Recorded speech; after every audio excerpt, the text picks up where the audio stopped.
উন্নয়নের মাঝে পথের কাঁটা, বিদ্যুতের খুঁটি, বছরের পর বছর ধরে সমস্যা। সমাধান কোথায়? বহু দরজায় ঘুরেছেন, কিন্তু ওই যে লাভ হয়নি। মন্ত্রীকে তাই হাতের কাছে পেয়ে ক্ষোভ জানালেন কাকসার গ্রামের মানুষ।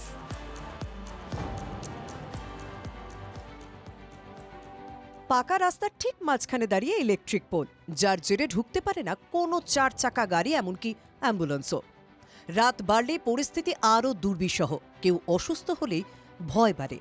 এভাবে 1-2 বছর নয়, দীর্ঘ 20 বছর ধরে লড়াই করছেন কাকসার কুলডিহার কাশিডাঙ্গার মানুষ।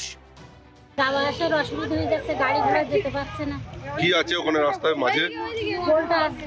যখন পোল বসেছে তখন দেখেননি আপনারা? তখন তো রাস্তাটা ছিল না, এবার দুই ধারের মালিকেরা থেকে এই রাস্তাটা করা হয়েছে।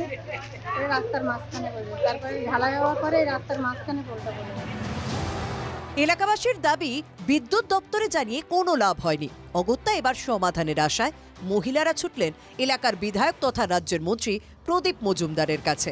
মন্ত্রীর সাফাই, উন্নয়ন চলছে, এ ধরনের বাধা আসবেই।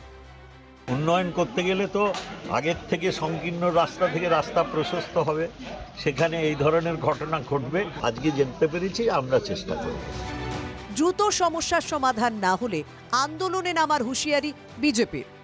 পশ্চিমবঙ্গের সরকারের এমন পরিস্থিতি, এমন অবস্থা হয়েছে যে আজকে একটা সামান্য ইলেকট্রিক পোল সরানোর জন্য সাধারণ মানুষকে 15 বছর অপেক্ষা করতে হয়।